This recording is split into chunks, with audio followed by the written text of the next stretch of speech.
Gente, vamos começar falando, antes de entrar um pouquinho no livro, sobre a falta que a ética faz à leitura ou que a leitura faz à ética no mundo de hoje. Eu acho que quando nós pensamos em ética, e o Clóvis e eu vamos trabalhar um pouco essa reflexão, a ética é a capacidade da vida coletiva decente. Isto é, uma vida na qual a gente não se envergonhe de estar nela, ou em outras palavras, que a gente imagina que estamos por direito e não apenas por acaso. E nesse sentido, o que a literatura faz, em grande medida, é nos ajudar a sair da vida pequena, da superficialidade, daquilo que é epidérmico, fica só na pele. Segunda-feira, dia 5 de maio, quem aqui se lembra, foi uma segunda-feira no ano de 2014, 5 de maio, foi aniversário de morte de um dos autores que eu mais gosto, que é Mário Quintana. Mário Quintana, no dia 5 de maio de 2014, completou-se 20 anos da morte dele. E Mário Quintana era um bom autor de trovas. E a trova dele que eu mais gosto, ele dizia: um dia pronto, me acabo. Seja o que tem de ser, morrer que me importa. O diabo é deixar de viver. Olha que coisa, um dia pronto, me acabo. Seja o que tem de ser, morrer que me importa. O diabo é deixar de viver. E a literatura, em grande medida, nos impede de deixar de viver. Porque ela cria mundos, ela oferece caminhos, ela nos provoca, ela nos encanta, ela nos entretém, ela nos leva a sonhar, ela nos faz chorar. Isto é, a literatura, ela ajuda a criar vida boa para todas e todos, se nós soubermos fazê-la. E nesse sentido, ela tem, como perspectiva, um componente ético, isto é, de cuidado com a vida coletiva, que eu acho que é absolutamente encantador. Bom, procurando fazer complementar, eu acredito que uma das definições que ao longo da história do pensamento tem maior longevidade e maior adesão é a definição de arte. Essa definição atravessa os séculos. Quem vai destacar essa longevidade é Hegel nas suas lições sobre a estética. E qual é a definição? A arte é a tradução num pedaço de matéria de uma grande ideia. Então, em toda manifestação artística você tem necessariamente dois elementos. O primeiro elemento é um elemento, eu diria, intelectivo, um elemento de alma, como diria Platão, um elemento que faz parte, digamos, da nossa produção de razão, uma grande ideia, uma grande representação de mundo, um grande valor, não é? Isso é a primeira coisa. E a segunda coisa é que a arte pressupõe você lançar mão de um pedaço de matéria, seja papel e palavras, seja uma tela, vidro, madeira ou mármore, e você imprime nesse lugar, nessa matéria, esta ideia.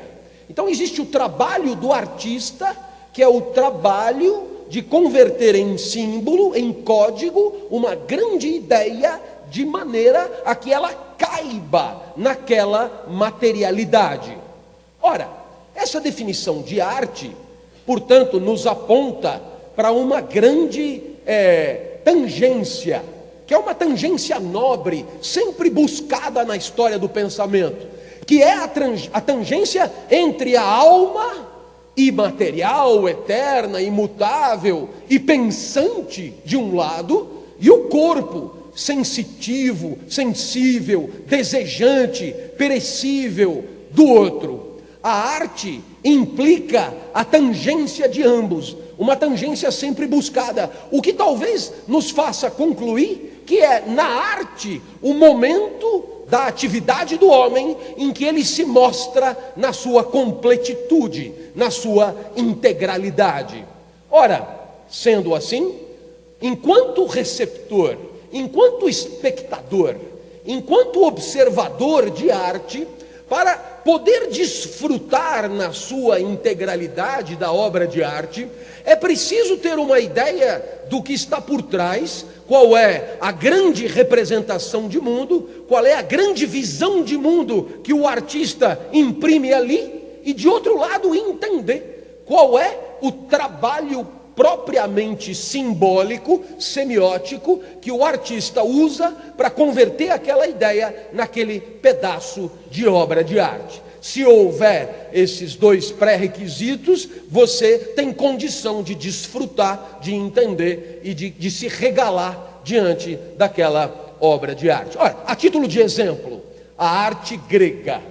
A arte grega, a escultura, a arquitetura, por exemplo, nada mais são do que a tentativa de colocar na matéria uma grande ideia, que é a ideia de cosmos. Um universo ordenado, um universo organizado, um universo onde cada parte, como numa máquina, cumpre o seu papel, a sua finalidade, e portanto toda a arte grega, com as suas harmonias, com as suas simetrias, nada mais é do que uma tentativa de codificar, de encarnar a ideia de cosmos. A arte medieval encarna a criação divina, encarna a exuberância e o esplendor do divino.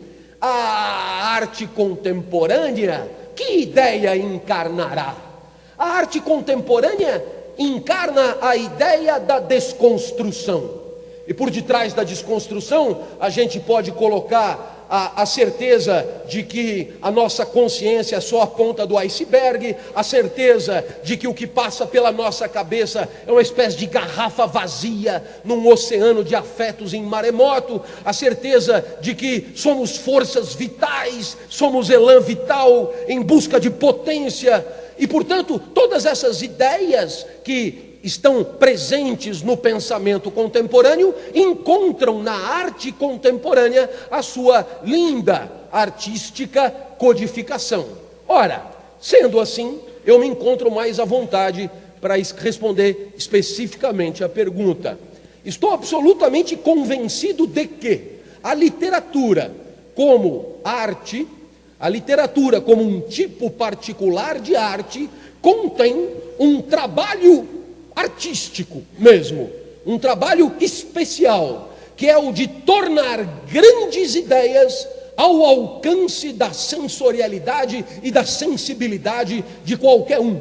Assim, é muito mais provável que você escute Beethoven do que você leia Hegel. A filosofia também apresenta as ideias, mas a filosofia não é arte, porque a filosofia as apresenta sem o trabalho artístico e semiótico de codificação e de impressão numa certa materialidade. E por isso tenho a convicção de que as grandes ideias éticas, a verdadeira história da moral, o conjunto das reflexões humanas a respeito de como devemos viver, ela pode ser estudada através de uma história paralela, que é a história da arte, que é a história da literatura. Aliás, trabalho a ser feito, resgatar na história da literatura a história das grandes ideias morais. A ignorância da literatura é necessariamente uma ignorância do pensamento moral já produzido pelo homem.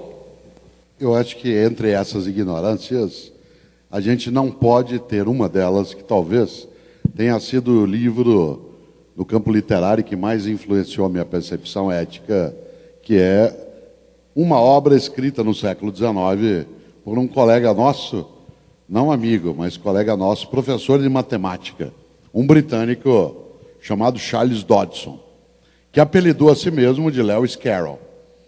Ele, professor de matemática, para escrever, apelidou-se de Lewis Carroll e fez talvez uma das obras mais impactantes da história, que é Alice no País das Maravilhas. Uma obra tão impactante que ela influencia inclusive o cinema contemporâneo. Matrix é todo ele baseado na Alice. Aliás, se você se lembra da história do Lewis Carroll, Alice estava uma tarde brincando no jardim, vê um coelho branco correndo, vai atrás dele e cai no mundo que ela não sabe onde está. Assim começa o Matrix. O primeiro deles, que é o único que é compreensível. Está o Keanu Reeves, você lembra da cena? Diante da tela do computador e começa a piscar. E ele se chama Neo, na personagem, que é o novo em latim. Começa a piscar a tela, Follow the White Rabbit, siga o coelho branco. Nessa hora toca a campainha, uma série de pessoas está lá, entre elas uma mulher com um coelho branco tatuado. E aí começa a história de um mundo em que você não sabe o que é verdade e o que é mentira. Hoje com o nome de Facebook. E é interessante porque eu gosto demais da obra. Eu li muitas vezes Alice no País das Maravilhas e nunca vi no cinema. Porque eu não queria destruir a minha Alice, meu coelho, minha rainha louca, embora eu tivesse várias para imaginar, né? Não queria destruir a personagem que eu mais gosto no livro, que tem a ver com ética, que é um gato. Aquele gato que fica no alto, que só aparece o rabo dele ou o sorriso. Esse gato, Alice se encontra com ele 2 vezes no livro. Na primeira delas quase não há importância, mas na segunda sim. Porque Alice está perdida, tal como nós, às vezes, no campo da ética. Tal como nós em relação à nossa esperança. E há um determinado momento em que Alice, andando por ali perdida, vê o gato no alto, só o sorriso dele, só o rabo, e ela vira para o gato e fala assim, o senhor pode me ajudar? Ele, muito calmo, disse, claro. Ela falou, por favor, para onde vai essa estrada? Ele fez a grande pergunta da vida, que é a pergunta ética. Para onde você quer ir? E ela disse, eu não sei, eu estou perdida. O gato disse, para quem não sabe para onde vai, qualquer caminho serve. Para quem não sabe para onde vai, qualquer caminho serve.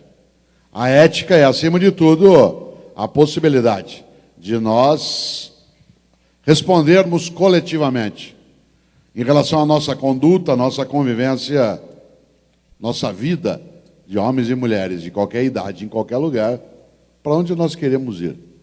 O Clóvis tem uma ótima definição de ética, que eu vi até, você a reproduziu num jornal de Belo Horizonte, numa entrevista que eu li hoje, que é a tua clássica definição sobre ética, se você pudesse retomar. Depois até a gente lembra do Afonso, mas...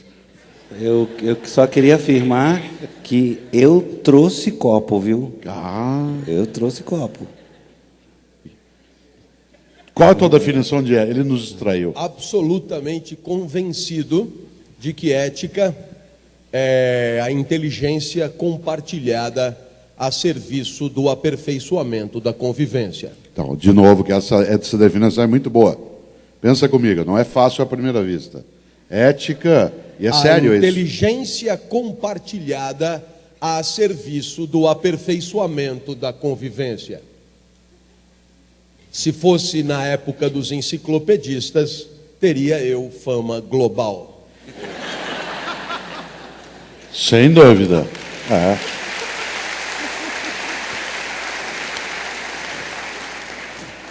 Fica claro. Isto é, a capacidade ética como aquela que nos coloca inteligentes.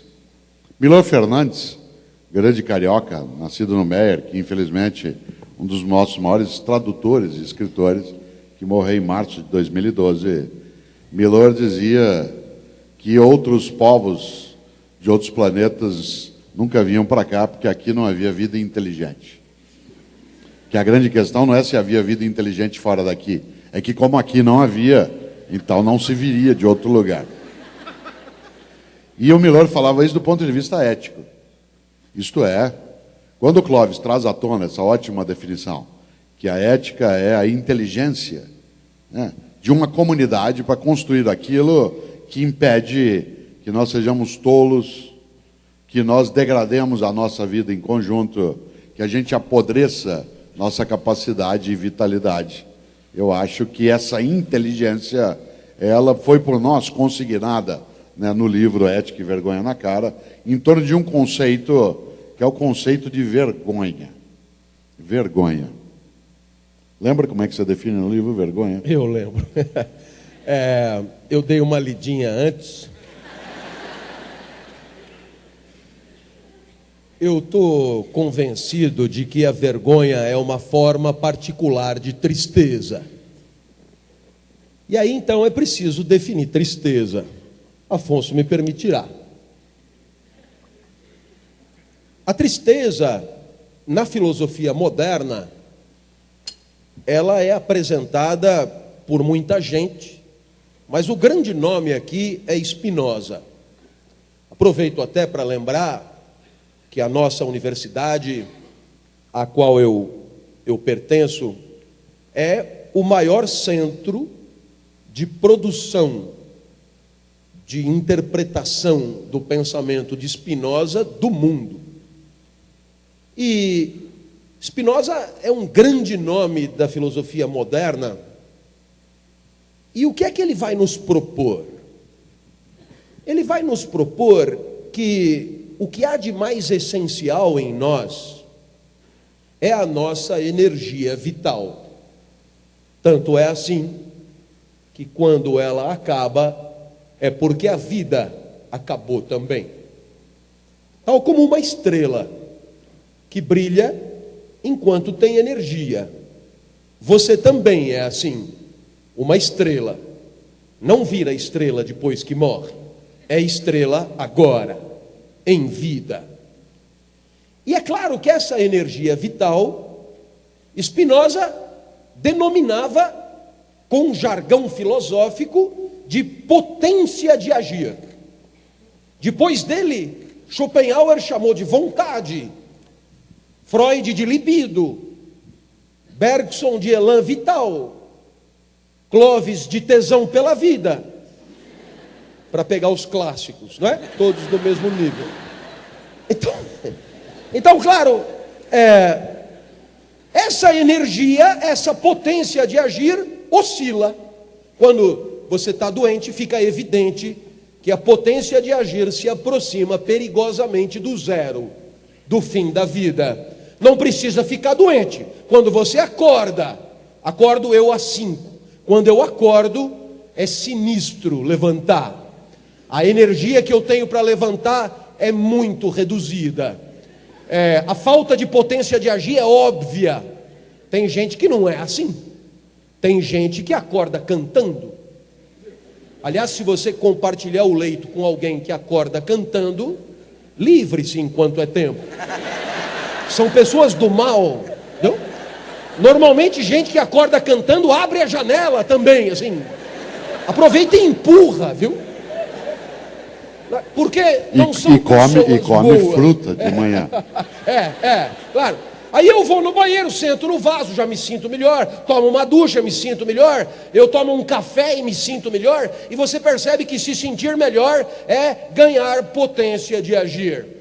Aí eu saio de casa às 6h30 para não pegar trânsito, passo ali pelo bairro, das ruas do nosso bairro. A gente mora num bairro chamado Higienópolis e a gente gosta muito desse bairro. A gente não consegue sair dali, passa na frente do estádio do Pacaembu, Vila Madalena, Praça Pan-Americana e o Butantã, onde fica a cidade universitária, onde eu sempre trabalhei. E isso tudo vai aumentando a minha potência de agir. O mundo vai acontecendo e vai se relacionando com o meu corpo e vai alavancando a minha potência. E quando eu entro para dar aula, os alunos estão ali, eu começo a falar, eu me encanto com o que eu digo, é impressionante como eu gosto do que eu digo, né? É incrível como eu entendo quando eu mesmo explico. E então, aí o que acontece? Às 10 horas da manhã, eu estou em cima da mesa gritando. E você perguntará o que aconteceu entre 5 e 10 da manhã. Houve ganho de potência de agir. E Spinoza dá um nome para isso. Spinoza chama isso de alegria. Passagem para um estado mais potente e perfeito do próprio ser. Só que não é todo dia que tem pão quente. Às 10 horas da manhã entra a secretária do departamento. E ela diz: os outros professores estão reclamando que o senhor grita muito. E aí a minha potência de agir despenca. Eu tenho que sair de cima da mesa. Eu recomeço tudo. Aquela mulher me apequenou a potência. E a isso chamamos tristeza. Aliás, ela é uma máquina de entristecer. A secretária do departamento. Então você percebeu que alegria é ganho de potência, tristeza é perda de potência. A vergonha é um tipo particular de tristeza. Você se apequena, você se acanha, você brocha, mas tem uma causa particular. Eu não tenho vergonha na tristeza sentida pela secretária. Eu não tenho vergonha de tristezas que são determinadas por coisas que acontecem no mundo. Não há vergonha quando eu me entristeço quando o carro quebra, por exemplo. Porque a vergonha é uma tristeza específica. É uma tristeza que tem como causa você mesmo. Uma tristeza que tem como causa um atributo flagrado por você em você. A vergonha, portanto, é uma tristeza que não sai da primeira pessoa. É você que observa você, que vê o que você fez e não gosta do que vê, não gosta do que fez. Aí você se acanha, você, causa da própria tristeza, você, criatura envergonhada. E aí eu te pergunto, o que poderia querer dizer alguém sem vergonha? Essa é tua. É forte isso que o Clóvis levanta, e é bom mesmo com essa maneira vibrante que tem, porque caracteriza o que é que significa essa forma de apequenamento da vida. Há um grande pensador britânico do século XIX, chamado Benjamin Disraeli. Ele, inclusive, foi primeiro-ministro da Rainha Vitória. E Disraeli tem uma frase que é pequena e decisiva. Ele dizia: a vida é muito curta para ser pequena. A vida é muito curta para ser pequena. Já basta que ela curta seja para que a gente consiga apequená-la. E o que é apequenar a vida é ter uma vida banal, fútil, superficial, inútil, envergonhada. Clóvis e eu, no diálogo, no livro Ética e Vergonha na Cara, começamos a conversa comigo relatando uma história que eu queria recontar aqui, que mostra o que é vergonha e o que seria sem vergonha. Há na Espanha, isso está logo no começo do livro, há na Espanha, todos os anos, no final do ano, uma maratona, que é chamada de Prova do Rei, Competição do Rei. E essa maratona, ela acontece no final do ano, como uma espécie de travessia do país, um tipo de cross-country.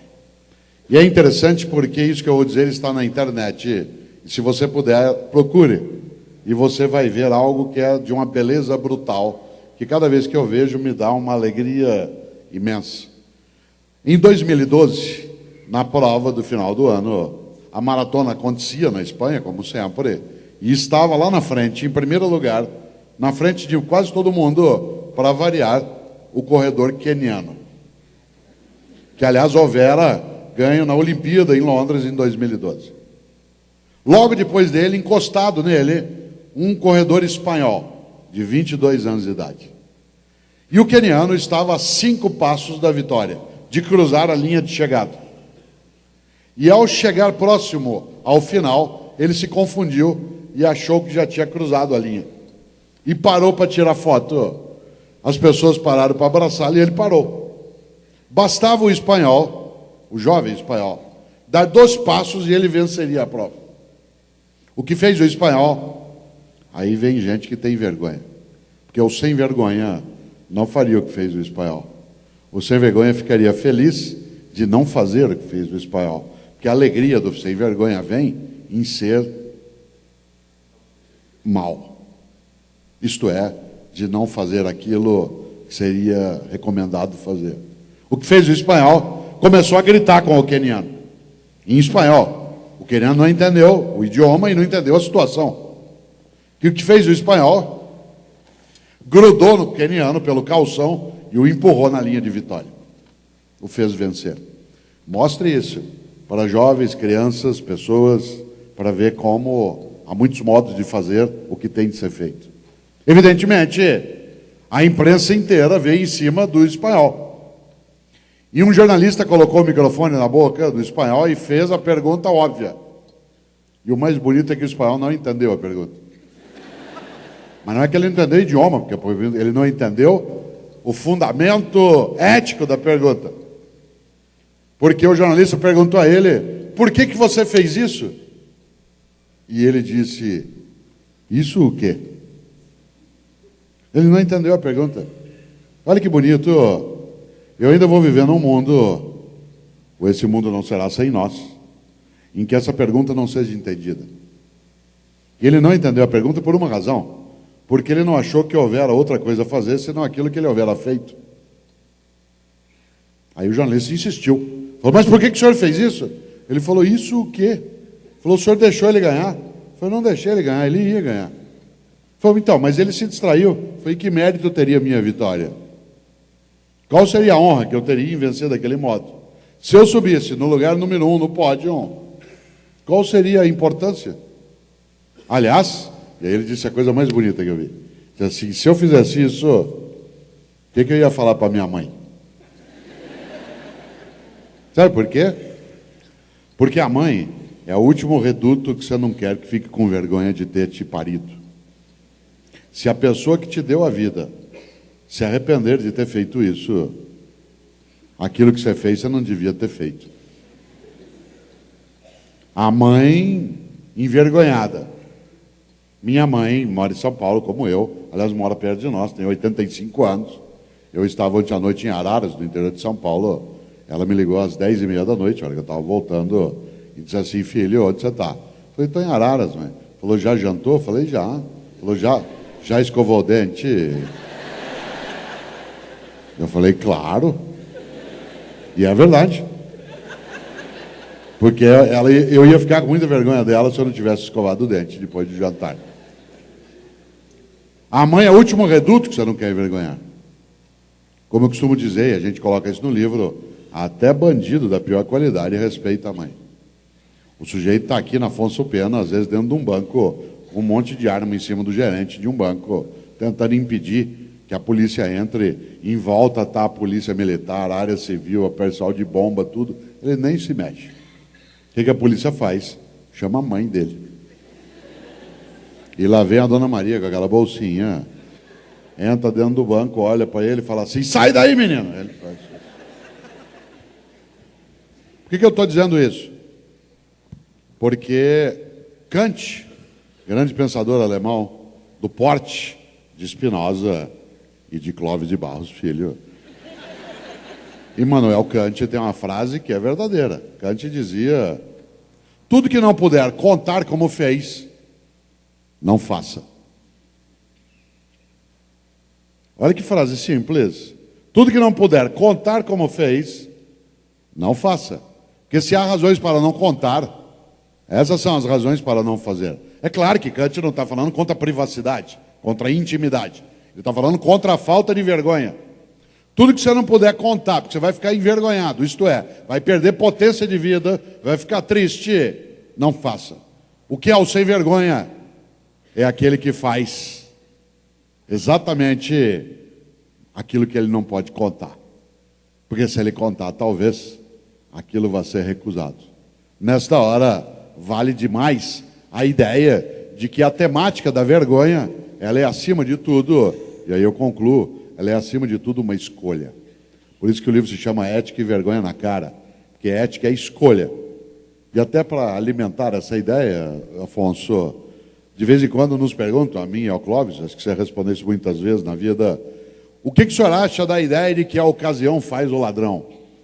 E eu costumo dizer: não acredito, não é a ocasião que faz o ladrão. A ocasião apenas é uma oportunidade para que o ladrão se mostre. Porque a escolha de ser ladrão ou não é anterior à ocasião. É uma decisão que antecede a ocasião. Há muita gente que se depara com a ocasião e, porque decidiu não sê-lo, não o será, mesmo que a ocasião seja propícia. Por isso, a clássica ideia que mostra que ética é, acima de tudo, uma escolha. Uma escolha que, aliás, como o Clóvis sempre diz bem, só pode ser feita por nós, seres humanos, que somos livres. Não dá para falar sobre ética em relação a outros animais que não têm capacidade de liberdade como nós podemos ter. Clóvis, aproveitando a ilustração do início do livro, né? que é uma situação de esporte. Você que foi nadador, né, você foi até a Olimpíada, né? E não era medíocre. Medíocre sou eu, que não fui à Olimpíada, nem sei nadar direito, não vem com essa conversa, não. Pega para a gente essa ilustração do esporte, onde a máxima importante é competir e não vencer, e traz para a nossa reflexão frente à ética, por favor.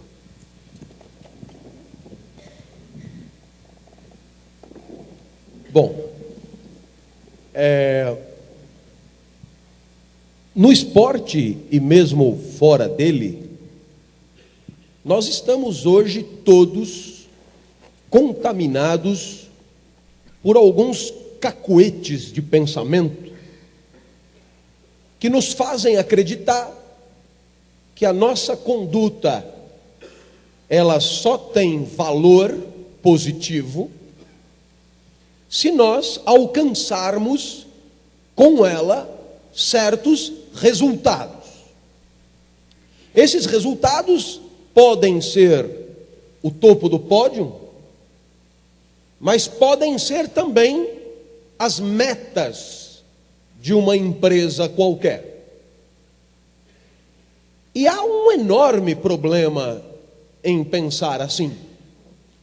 Na filosofia, aqueles que defendem esse tipo de tese são denominados consequencialistas. Significa o quê? O valor de uma ação não está na ação, mas está no resultado. Se o resultado foi alcançado, a ação terá sido boa, seja ela qual for. Se o resultado não foi alcançado, eu não quero nem saber o que você fez. Você pisou na bola. Ora, é tão óbvio perceber que existem problemas em aceitar essa forma de pensamento como premissa moral, que vale a pena ter um exemplo. Você imagina um vendedor. A palavra vendedor não dá margem à dúvida. Na ética dos resultados, o vendedor bom é aquele que, ao agir, obtém o resultado venda. O vendedor sai da loja ao raiar do sol. Na porta da loja, o dono da loja, que deseja sorte, e o vendedor encontra o seu primeiro cliente. E para esse primeiro cliente, o vendedor aplica todas as noções de ética que terá aprendido nos seus cursos de business. Ele diz a verdade sobre o produto. Ele diz o que o produto tem de bom e o que o produto tem de ruim, pelo menos aos seus olhos. E, fazendo assim, o cliente não compra. Ele então recebe o segundo cliente, segunda tentativa.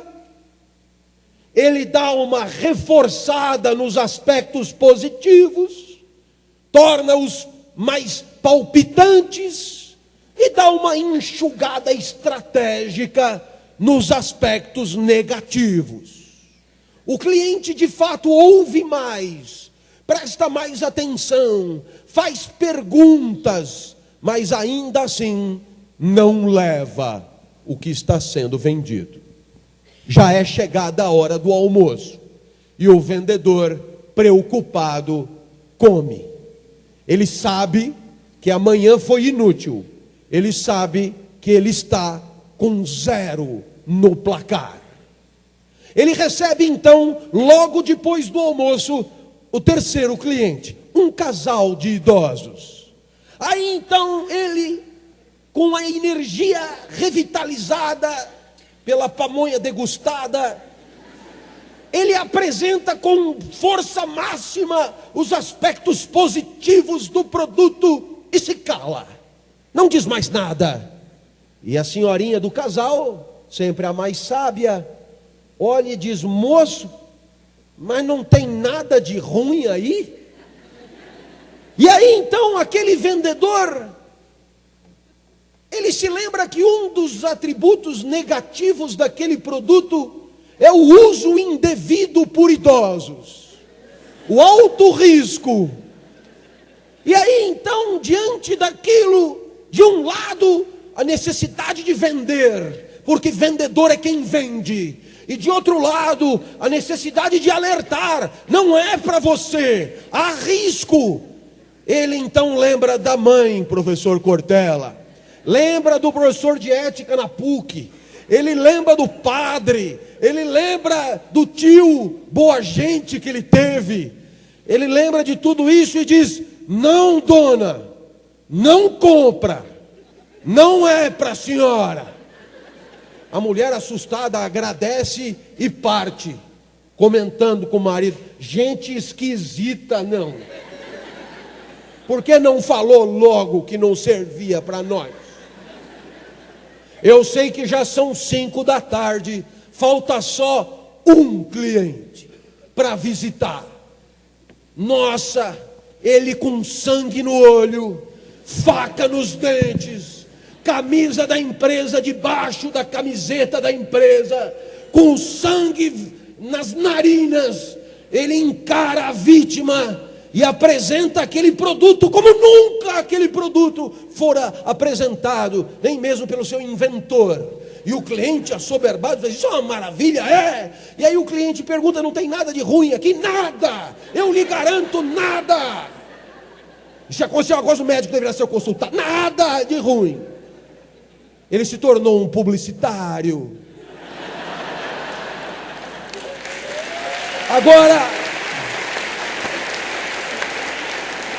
Agora o cliente compra. Não só compra o seu quinhão, compra o quinhão do casalzinho idoso, dos da manhã, dos da semana que vem, compra o estoque inteiro. Isso é do caralho, velho. Eu vou aproveitar essa promoção e vou comprar tudo. E aí o vendedor, 18 horas, volta para a loja. Na porta, o dono. E o dono, consequencialista de carteirinha, como todo ganancioso que não consegue transcender o próprio umbigo, pergunta: e aí? Vendeu? E ele diz: tudo, chefe. Vendi tudo. Nossa, esse vendedor será professor dos próximos vendedores. Ele fará treinamento dos próximos vendedores. Ele escreverá um livro, O Vendedor Pitbull. Ele dará palestras de motivação empresarial, é verdade? Ganhará muito dinheiro dando palestra motivacional. E no primeiro mandamento deste vendedor, conhecido no mundo inteiro, porque agora até em inglês ele fala, está lá o primeiro mandamento: comece a mentir desde as 8 da manhã, e você será invencível.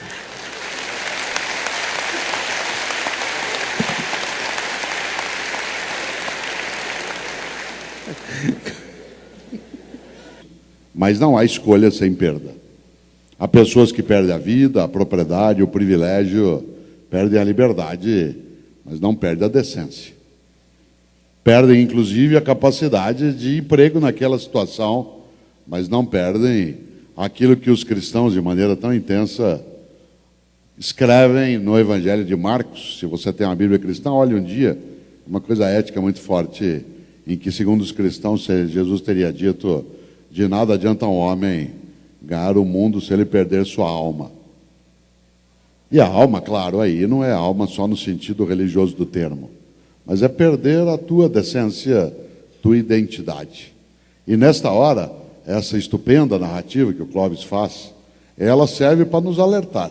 Isto é, qual é a regra, qual é a moral da história que o Clóvis trouxe tão bem? Aprenda a mentir logo, se você quiser ter sucesso. No esporte, na política, na escola, na igreja, na família. E por isso, uma das coisas, Afonso, que a gente entende como corretas é fazer boas escolhas.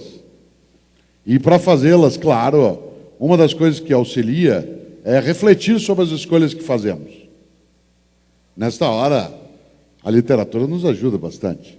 Você tem muitas obras que são absolutamente inspiradoras para fazer pensar sobre nossas escolhas. São os grandes dilemas éticos, né? Dilemas Desde éticos. Raskolnikov, seja lá o que for. Ou se você olha Irmãos Karamazov, por exemplo, né, quando a clássica frase, se Deus não existe, então tudo é permitido, isto é, que vínculo existe entre religião e valores éticos? Alguns diriam, está vendo, o mundo está assim porque falta religião, cautela, depende do tipo de religião e que tipo de caminho religioso se segue. Há momentos na história humana em que foi exatamente a religião que foi causadora de malefício. Portanto, não é algo tão automático. Como diz Guimarães Rosa, não convém fazer escândalo de começo. Só aos poucos que o escuro é claro. E no campo da ética, só aos poucos que o escuro é claro. Nós vivemos dilemas. Eu citei agora o Evangelho de Marcos, dos cristãos. Vocês sabem que os cristãos têm um grande pensador, aliás, um grande teólogo, porque, como sabem, o cristianismo é uma religião sem teoria. Ele nasce sem teologia. O cristianismo é uma religião de prática que nasce sem teologia, isto é, sem um corpo teórico. O primeiro a construir um corpo teórico entre os cristãos será Paulo, um judeu chamado Saul, que depois vai ser chamado de Paulo. Paulo, sim, um homem que tem formação letrada, vai construir uma teologia para aquela prática de Jesus e seus seguidores. E ele a faz, essa teologia, por intermédio de cartas éticas, cartas, epístolas. Se você já leu alguma vez uma delas, cada uma é uma carta sobre ética a determinada comunidade. Aos cristãos da comunidade de Corinto, ou de Roma, ou de Tessalônia, ou de Éfeso, todas têm conteúdo ético. Todas, sem exceção. Aquela que eu mais gosto, Paulo escreveu 2 cartas ao povo de Corinto, e a que eu mais gosto, com o perdão da palavra, a primeira carta aos Coríntios. Na primeira carta de Paulo aos Coríntios, há algo que é fortíssimo nisso que você chama de dilema. Paulo escreve isso no capítulo 6, versículo 12. Aliás, só uma curiosidade, como eu também sou da área de ciências da religião, uma coisa que algumas pessoas às vezes não sabem é que as cartas de Paulo elas foram escritas antes dos evangelhos. Embora na distribuição do texto, no livro, as cartas venham depois dos evangelhos, historicamente elas são anteriores aos evangelhos. Alguns dos evangelhos foram escritos 50, 60 anos depois das cartas de Paulo. Isso significa que são as cartas que influenciam parte do conteúdo.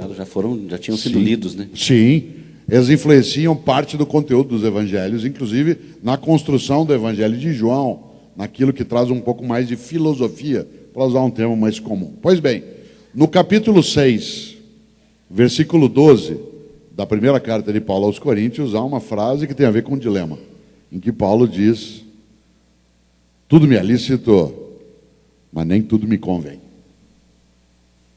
Tudo me é lícito, mas nem tudo me convém. Isto é, eu posso fazer qualquer coisa, porque eu sou livre, mas eu não devo fazer qualquer coisa.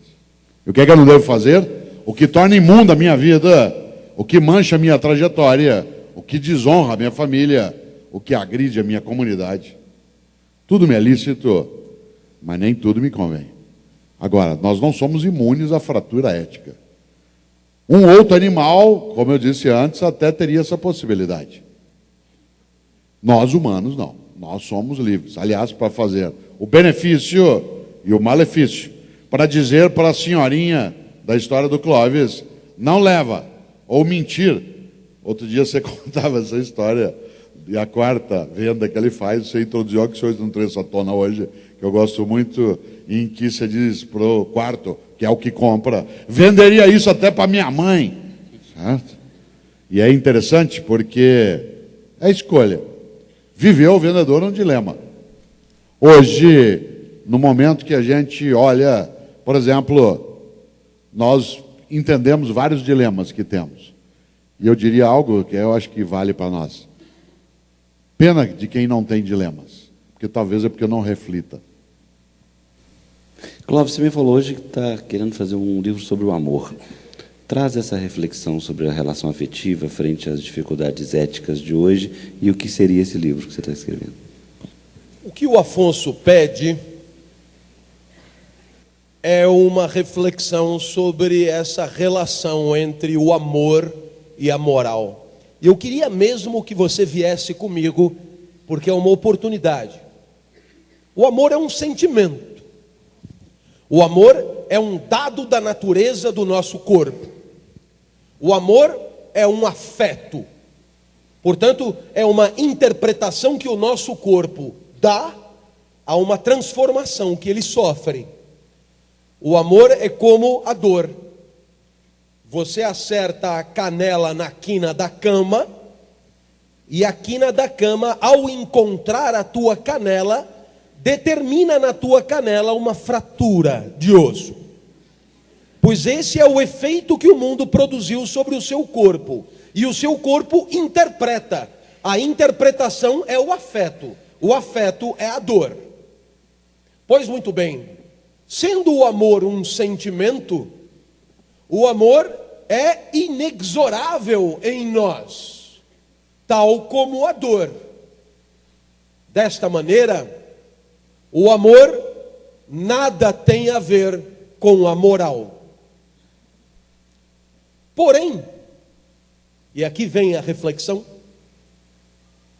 apesar do amor ser sentimento, e a moral ser livre deliberação racional sobre como queremos viver, a moral ser esse conjunto de princípios que você se obriga a respeitar, esse conjunto de regras que você se obriga a seguir livremente, porque você acha que deve agir assim. A moral é coisa da razão, a moral é coisa do pensamento, a moral é atividade intelectiva e o amor é sentimento, é coisa do corpo, é manifestação da natureza do corpo. Então você perguntará, e o que estão os dois fazendo juntos aqui? E eu diria, não sei, pergunta para ele, foi ele que fez a pergunta. Mas agora vem a resposta. Muito embora a moral nada tenha a ver com o amor sempre foi referência para a moral. E para ser referência, é preciso ser outra coisa.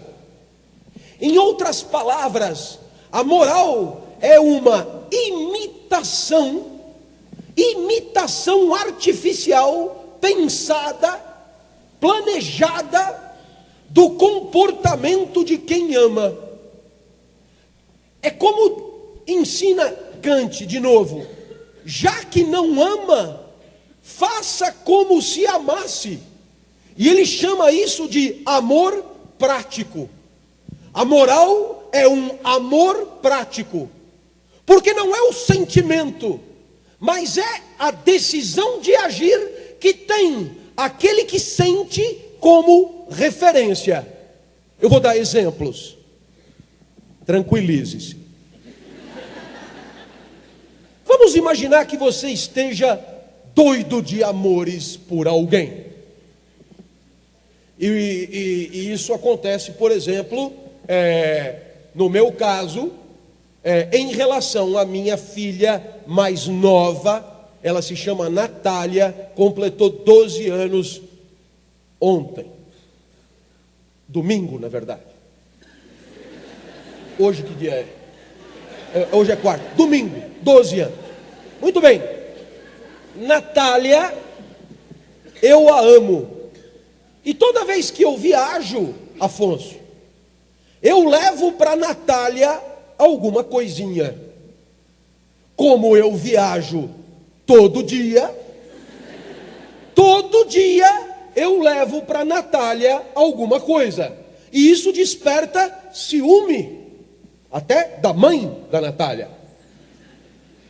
E aí uma tia Neuza, todo mundo tem uma tia Neuza, historiadora e faz tese sobre folclore, Saci Pererê.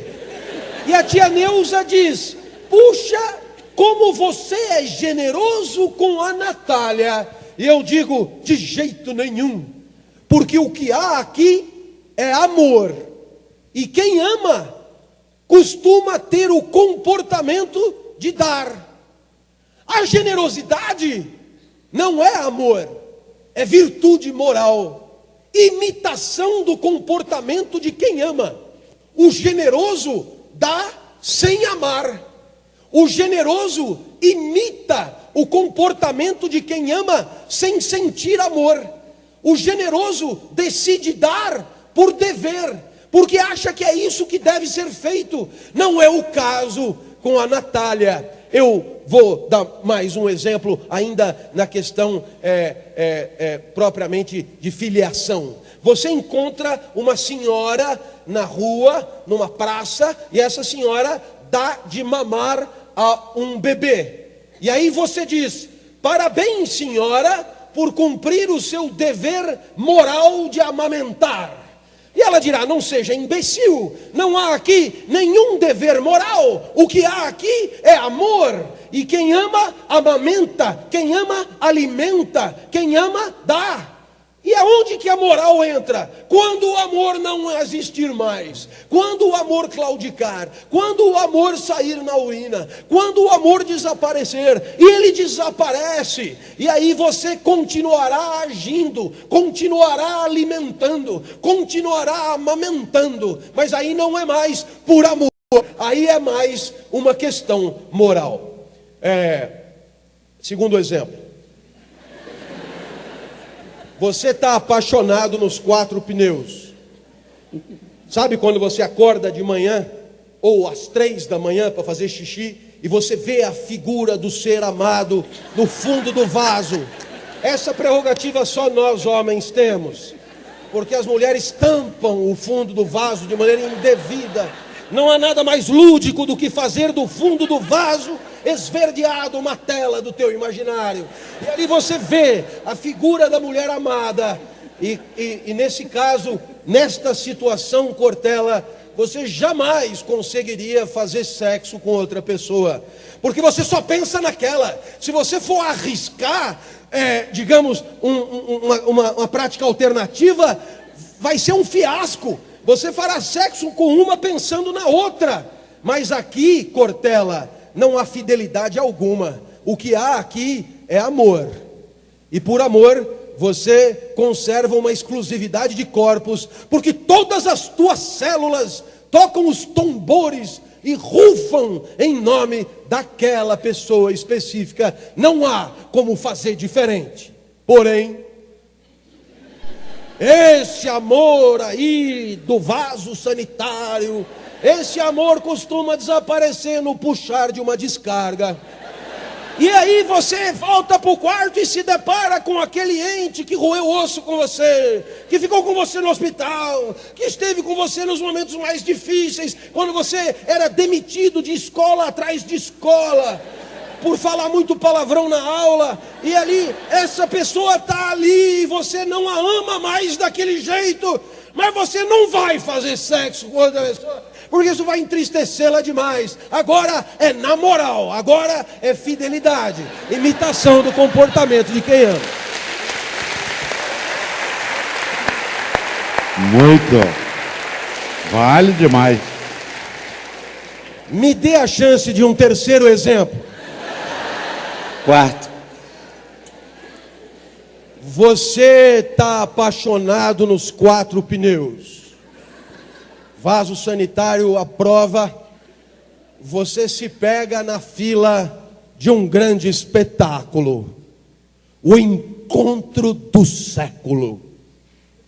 Você passa dias na fila. É a reunião dos 2 grandes, Teló e Santana. Você já tocou em sinfônica, você entendeu? Você vai à pré-estreia do Godard. Você já estudou música em Viena. É estranho, mas por amor, você topa qualquer diversidade. Esse amor aí desaparece, mas você pode continuar receptivo a pontos de vista, a desejos, a inclinações, a apetites que não coincidam com os teus. Só que agora não há mais amor, mas você na moral decide não ser grosseiro com quem pensa e sente diferente de você. Agora você é tolerante. Tolerância, virtude moral que imita o comportamento de quem ama e por amor tudo aceita. Acho que você entendeu. Não há nenhuma virtude moral que possa passar pela sua cabeça que não tenha no comportamento do agente amoroso o seu mais fiel e genuíno espelho. Já que não ama a Cortella, faça como se amasse. Essa é a lição que a gente acaba de apresentar. Valeu. Forte, muito bom. Aliás, Erich Fromm, grande discípulo do Freud, quando se fala de amor, ele dizia algo que o Clóvis acaba de lembrar para mim de um outro modo. Dizia Erich Fromm, o amor imaturo diz, eu te amo porque preciso de você. E o amor maduro diz, eu preciso de você porque te amo. De novo. O amor imaturo diz, eu te amo porque preciso de você. E o amor maduro diz, eu preciso de você porque te amo. No primeiro caso, eu te amo porque preciso de você, a fonte é a necessidade. No segundo caso, a fonte é o amor. São questões diversas. A moral, ela se constrói como necessidade de convivência. Nesta hora, o Clóvis lembrou bem, quando o amor se ausenta, a moral, enquanto conduta controlada da vida, tem de vir à tona. Se, de fato, todas e todos nos amássemos, tal como Clóvis ama Natália, tal como cada um e cada uma de nós ama outras pessoas, o tema da moral seria diminuto. Não haveria razão para fazer diferente. Desse ponto de vista, quando você pergunta, Afonso, em relação ao amor, e o Clóvis sem dúvida escreverá um bom livro sobre isso também, eu me lembro de algo que eu costumo sempre lembrar, não existe amor à primeira vista, só existe paixão à primeira vista. Porque a paixão é a suspensão temporária do juízo. Se a paixão é a suspensão temporária do juízo, o amor ele é irracional, não no sentido da paixão. Ele tem uma outra irracionalidade. Ele não tem razão. Ele é. E nesta hora, a ideia de amor à primeira vista, no meu entender, ela é impossível. Porque o amor é a paixão domada. O amor é a paixão em que você tem calma. O amor é sereno. A paixão não é. Estar ali na beira do vaso, construindo a imagem, como você tão, de maneira tão simpática lembrava, é de fato algo que, se você imagina, ele tem uma marca de irracionalidade. O amor é sereno. Quando você ama alguém, você tem serenidade naquilo. É uma relação em que há afeto, mas não há distúrbio. A paixão é perturbadora. Há livros que são apaixonantes. Às vezes me pergunto, eu não sei se já te perguntaram, porque nós somos da área de filosofia, você é apaixonado pela filosofia? Eu digo assim, já fui. Agora não, agora eu tenho amor pela filosofia. E aí eu volto ao sentido original até, da palavra criada por Pitágoras para a filosofia, que é exatamente o afeto pelo saber, é a ideia de uma amorosidade. Mas acho especial isso que o Clóvis coloca, e a gente conversa disso no livro em vários momentos, especialmente essa distinção. E essa ideia que você explorou tão bem, eu nem me lembrava mais dela, porque eu só estudei pouco do Kant, em que ele dizia, se não ama, faça como se amasse, isto é, haja como se o amor fosse a fonte da tua conduta. Eu acho que ela expressa, Clóvis, de uma maneira mais inteira para mim. Você não usou a palavra, eu vou usar a ideia de fraternidade. Se não ama, faça como se fosse. Nessa hora eu lembro de Madre Teresa de Calcutá. Ela dizia que amar o próximo é fácil. Duro é amar o que está distante. Aquele que não está perto. Aquele que não é como eu.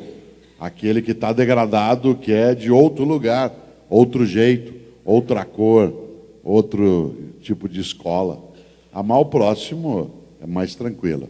E sem ser piegas no que eu estou dizendo, eu queria lembrar que a ética, ela é a nossa capacidade de ter vergonha, de não ser capaz de amar. E amar nesse sentido que o Clóvis aqui colocou. Porque há pessoas que são capazes de amar a comunidade, amar a família, amar o poder, não no sentido de ter paixão, mas amar o uso do poder como sendo um serviço. Você estudou com jesuítas, eu também. Os jesuítas tinham um lema que eu não consigo lembrar agora, né, que não era o ad maior nem glória, era um outro sobre serviço. Você lembra algum desse? Não, eles falavam alguma coisa de servir, né? Amar e servir, né? Alguma coisa nessa percepção. Eu não estou usando servir aí apenas como você ser generoso, mas servir como você serve a Natália, né? Exatamente. E até entendo por que a mãe da Natália se entristece, né? Ou ela não se entristece, ela se chateia, né?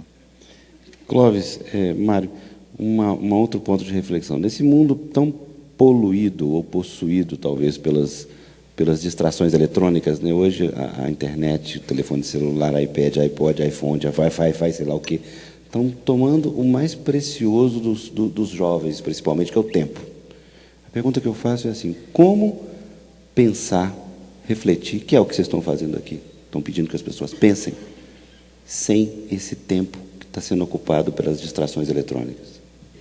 Eu penso que nós temos a oportunidade hoje de enxergar no mundo da vida aquilo que os pensadores do século XX, em especial Heidegger e os da escola de Frankfurt, chamavam de mundo da técnica. E o que caracteriza esse mundo? No mundo da técnica, todos nós desenvolvemos uma extraordinária competência para acumular meios. E nesse sentido, o desenvolvimento tecnológico não dá margem à dúvida. As inovações, elas nos asfixiam. Quando você termina de adquirir o último artefato, novas gerações daquele mesmo artefato já estão à sua disposição. Infelizmente, ao mesmo tempo que desenvolvemos extraordinária capacidade para acumular capital, se você preferir, através do mundo da técnica, nós não desenvolvemos uma competência paralela, que é a da reflexão crítica sobre o que nos convém, sobre o valor dos artefatos, sobre aquilo que serve ou desserve. Então, vivemos num mundo, eu diria, no mínimo em duas velocidades. A primeira velocidade é a velocidade da inovação técnica, no sentido do acúmulo de recursos. O que nós queremos com toda essa técnica? Para onde queremos ir? Qual é o nosso fim? Qual é o nosso objetivo? Aquilo que eles chamavam de razão objetiva. Ou seja, a reflexão sobre o tipo de vida que queremos ter, o tipo de sociedade em que queremos viver, como fazer para melhorar a convivência amanhã em relação a hoje, qual é o ideal de sociedade que buscamos. E essa capacidade de refletir sobre isso desapareceu. Em nome do quê? Em nome de uma supercompetência em acumular recursos. Então você acumula, mas se você perguntar, e o que você vai fazer com isso?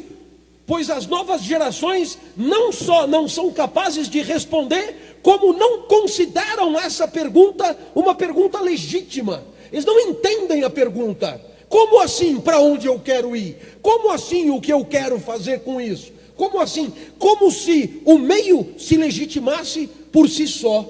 e garantisse em si mesmo a razão de todos os esforços. Então, talvez a isso tenham chamado de o fim das ideologias, mas o fato é que nós vivemos num mundo asfixiado, onde perdemos completamente a competência reflexiva para saber o que convém e o que não convém e para onde queremos ir. Ora, se a ética é a inteligência compartilhada a serviço do aperfeiçoamento da convivência, perceba, a ética depende de uma competência intelectiva óbvia, que é o diagnóstico do mundo como ele é e a distância que estamos do mundo o mundo que queremos alcançar. É preciso ter esta competência, porque se você não tem uma ideia de mundo a alcançar, se você não tem uma representação de mundo ideal, como propor o aperfeiçoamento? Como propor a transformação? Como levantar a mão e dizer, não está bom assim, eu preferiria que fosse assado, mas preferiria que fosse de outra maneira, com vistas a chegar num outro lugar. Se não sabemos qual é esse outro lugar, não há aperfeiçoamento possível. Razão pela qual, aquilo que você fala da falta de tempo, jamais os jovens de hoje considerariam que o tempo destinado às tecnologias é perda ou falta de tempo. Muito pelo contrário, é a única forma legítima de uso do tempo. Por quê? Porque na sociedade que estamos fabricando para nós, o acúmulo de meios basta. Para onde queremos ir? É uma pergunta sem sentido. Sabe por quê? Porque todos, no final das contas, acabamos acreditando que o destino da nossa sociedade não está nas nossas mãos, escapa das nossas rédeas, como se as sociedades e as civilizações avançassem segundo uma regra que não controlamos, como se não tivéssemos participação na transformação das coisas. E já que ao que eu penso não conta para nada, deixa eu me divertir com o último aplicativo, até porque é a condição de interagir com quem só vive por causa daquele aplicativo. Então, perceba a minha resposta. Existe aqui uma gravidade na tua pergunta enorme. Por quê? Porque é curioso, fala-se em falta de ética e repete-se ad vomitum esse tipo de ladainha, como se a ética fosse uma tabela com todas as condutas do homem possíveis em duas colunas. Pode, não pode, pode, não pode, pode, não pode. E essa tabela já estivesse pronta. E o professor de ética é quem decorou a tabela inteira. E o indivíduo íntegro é quem, pelo menos 8 em cada 10 ações, faz dentro da tabela. Não é isso ética. Não é isso, sabe por quê? Porque a tabela não existe. E mesmo que a tabela existisse, ela estaria caduca no instante seguinte da sua confecção. Sabe, o Cortella falou do Facebook, eu, por concurso público, represento o Ministério da Justiça, o nosso governo federal na Unesco, e um dos temas ali debatidos entre especialistas do mundo inteiro é o uso infantil do Facebook. Então você fala em dilema, veja só como as coisas raramente são simples. O Facebook é show de bola e tem uma série de benefícios. Porém, o Facebook patrocina muita coisa ruim, como por exemplo, a destruição de identidades ainda incipientes de jovens através do bullying eletrônico, que potencializam em escala global aquilo que acontecia na sala de aula, causando catástrofes mesmo, suicídios, etc. Então, é evidente que o Facebook, enquanto ferramenta, terá um uso bom ou ruim, dependendo de quem manipula com inteligência e liberdade essa ferramenta. Então, é uma questão ética que precisa ser debatida. Eu pergunto a você, quem terá debatido sobre o uso infantil do Facebook? Maomé, Buda, Cristo, Platão, Aristóteles? Não, meu amigo. Esse abacaxi, Cortella, quem tem que descascar esse abacaxi somos nós. E assim todos os outros abacaxis que aparecem dia a dia no nosso mundo real e virtual. Estamos diante de um mundo que se transforma a cada segundo, e não há tabela que dê conta de tanta virgindade, de tanto imediatismo. Por isso, ética é uma disposição para discutir, com competência, aquilo que nos convém e aquilo que não nos convém. Infelizmente, essa competência estamos perdendo, e estamos, claro, sempre lacaios do capital, sempre a serviço do enriquecimento de 2 ou 3. Vamos comprando indiscriminadamente o que a publicidade nos oferece, como se tudo que é apresentado como novo fosse necessariamente conveniente e bom para o aperfeiçoamento da nossa convivência.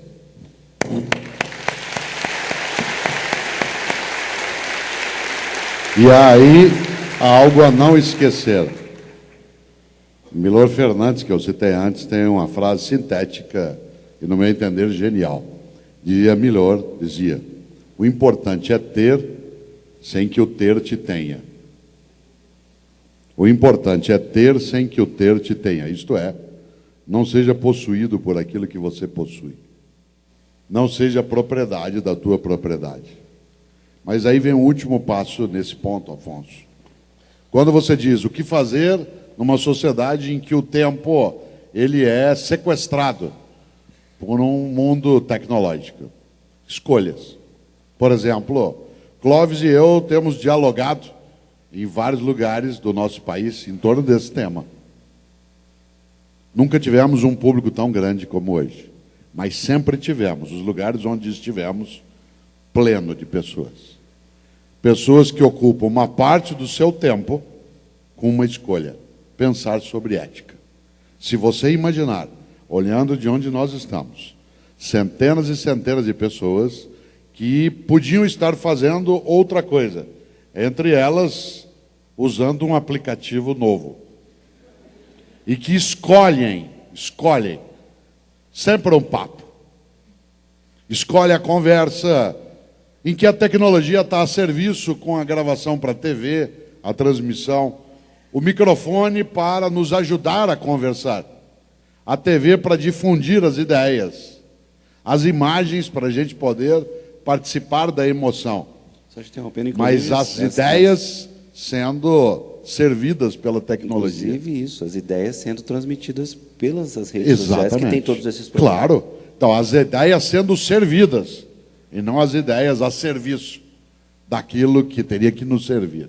Por isso, sem demagogia, quando vejo centenas e centenas de homens e mulheres que vêm para pensar sobre o tema da ética, é um sinal de que essas formas de distração, elas são poderosas, mas elas não são invencíveis e nem são vitoriosas. Aquilo que é a tentativa de anulação da reflexão, a capacidade de transformar o servo em senhor, isto é, a tecnologia em proprietária nossa, sem dispensá-la. Ao contrário, quem é que não quer usar bem aquilo que precisa ser usado, mas que não nos domine. E desse ponto de vista, é preciso formar também os jovens com essa condição. E quando a gente os chama, eles vêm. O Clóvis dá muitos cursos, e uma parcela daqueles que assistem os cursos são pessoas jovens, que vão para estudar um pouco coisas que são antigas, mas não são velhas. Nós ensinamos homens e mulheres que morreram há 2.500 anos. Platão é antigo, mas não é velho. Aristóteles é antigo, mas não é velho. Heidegger é do século XX, mas não é velho. Por isso, não se confunda, aí quero concluir, não se confunda novo com novidade. Platão é novo. Veio, mudou e permaneceu. Mozart é novo. Baudelaire é novo. Cervantes é novo. Ele veio e permaneceu. Nós temos hoje um mundo de aparências. Agostinho, teólogo do século V. Quanto tempo depois dele? Agostinho tem uma frase clássica: não sacia a fome quem lambe pão pintado. Não sacia a fome quem lambe pão pintado. Cuidado, lamber o desenho de um pão não mata a fome. E muita gente hoje, quase que voltando ao Platão, vive no mundo das aparências. A nova caverna, lá do livro 7 da República de Platão, às vezes é a internet.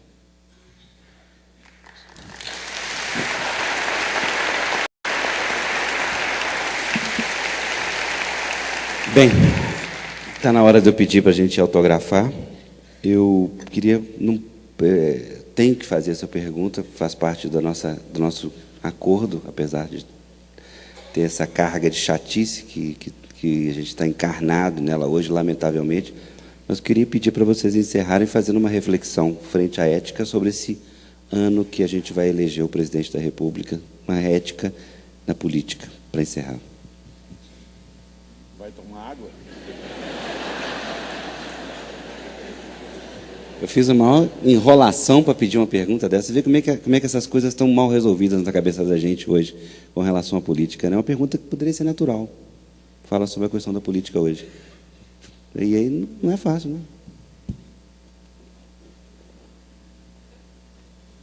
Bem, antes de mais nada, é preciso lembrar que política é adjetivo que vem de polis. Polis é cidade, aonde estamos todos. Falar de ética na política é quase redundante. Se pensarmos na ética dos nossos governantes, aqueles que por conta da divisão social do trabalho e da profissionalização da política acabam tomando conta só disso, como diz Max Weber, vivendo da política e para a política, seria preciso admitir que vivemos um momento fértil e auspicioso. E por quê? Porque hoje, com as condições que são as nossas, temos a possibilidade de identificar como nunca antes na história desse país os malfeitos. Eu tenho a mais absoluta convicção de que nunca as instituições estiveram tão bem preparadas como agora para identificar agentes, servidores públicos, que agem mal e prestam desserviço aos interesses da sociedade. Você deve estar me ouvindo perplexo, porque a impressão que você tem é que a coisa nunca teve tão feia. Mas na verdade o que mudou é que hoje a gente sabe de tudo o que acontece, ou quase tudo, enquanto antes não sabíamos de quase nada. O que mudou é que agora o comportamento indevido é denunciado dia após dia. O que mudou é que começamos a ter diante disso uma certa repulsa, uma certa indignação. O que mudou é que hoje esse auditório está cheio para falar desse assunto. O que mudou é que o professor Cortella e eu temos agenda cheia pelo país para tratar de ética a cada dia num lugar diferente. O que mudou é que esse assunto entrou para a agenda pública. Esse assunto, a palavra ética, até décadas atrás, era termo filosófico destinado a especialistas em filosofia moral. A palavra ética hoje, ela está presente nos bares, nas ruas, nos encontros, no cotidiano. Em suma, é forçoso reconhecer que a ética é hoje um tema de reflexão coletiva que antes era praticamente ausente.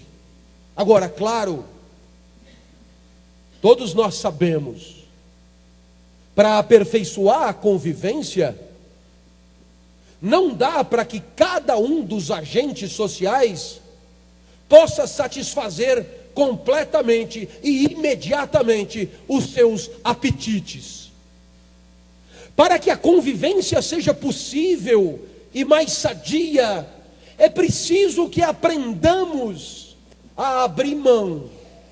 É preciso que aprendamos a abdicar. É preciso que aprendamos a renunciar. É preciso que aprendamos rapidamente a considerar na nossa vida privada aquilo que não pode ser satisfeito, sob pena de colocar em risco a sociedade e a convivência social. Por essas e por outras, a ética é mesmo uma questão de hábito, de aprendizado, de costume, de prática recorrente e reiterada. Por quê? Porque no cotidiano, no passar dos dias, vamos aprendendo que não é tudo da nossa libido, não é tudo do nosso tesão, não é tudo das nossas pretensões que dá para satisfazer o tempo inteiro. Cortella tem um exemplo magnífico. Há 10 anos aqui haveria gente fumando. Hoje aqui não há gente fumando. E salvo melhor juízo, não há nem aviso de proibido fumar. Não é necessário. É sinal que a convivência mudou. E aí eu te pergunto, mudou por quê? Será que Moisés desceu do Monte Sinai com novas tábuas da lei sobre o tabagismo? Não, William Bonner teria noticiado.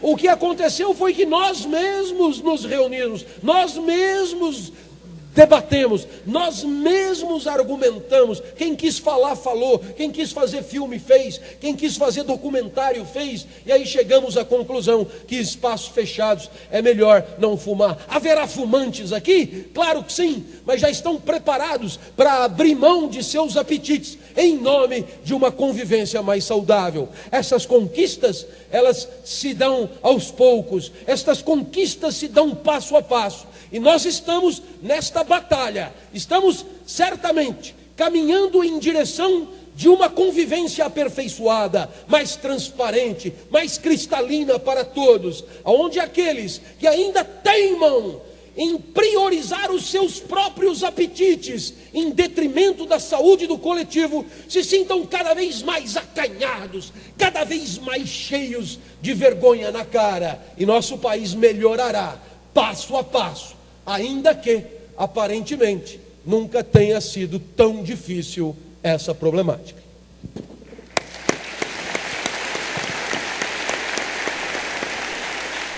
Em 2014, ano especial na nossa história.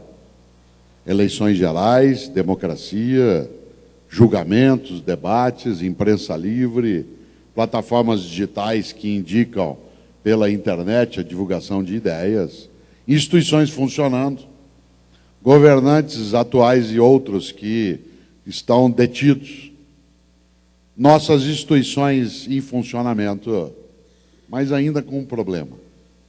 No ano de 2013, nós saímos às ruas, em meados do ano, contra parte dos governantes que não fazem o que precisam fazer.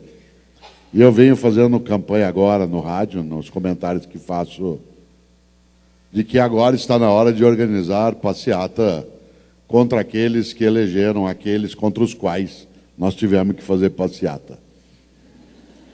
Isto é, vamos às fontes. Se a gente já fez passeata contra alguns, é momento de organizar passeata contra aqueles que escolheram aqueles contra os quais nós tivemos que fazer passeata. Porque como numa democracia, ninguém está num cargo, porque o tomou, aquele que o colocou lá é absolutamente cúmplice, ou como diriam vocês no direito, litisconsorte no malefício, né, daquilo que é produzido. Por isso, de novo, digo eu, no campo da ética, algo que repito sempre: se você não quiser lixo na vida, não coloque lixo na urna. Se você depositar lixo na urna, é lixo que você vai ter na tua sociedade. Cuidado, é preciso cautela com o lixo e com quem deposita o lixo. Não basta pensar só no lixo, porque ele não aparece sozinho. Nesta hora, a reflexão ética tem que nos trazer à tona aquilo que o Clóvis falava em relação à política. Isto é, como diz uma antiga frase, os ausentes nunca têm razão.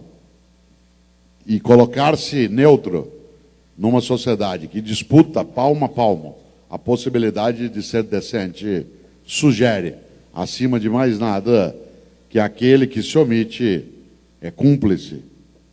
E a cumplicidade, ela é uma escolha. Por isso, sim, o ano é especial. Especial, inclusive, para que a gente reflita melhor sobre qual é o nosso nível de cumplicidade e de cinismo, em alguma medida, quando vários abrem a boca para dizer apenas esta frase que eu vou dizer agora. Que horror! Alguém tem que fazer alguma coisa. Pois bem, como disse o Clóvis, sim, alguém tem que fazer alguma coisa. Nós.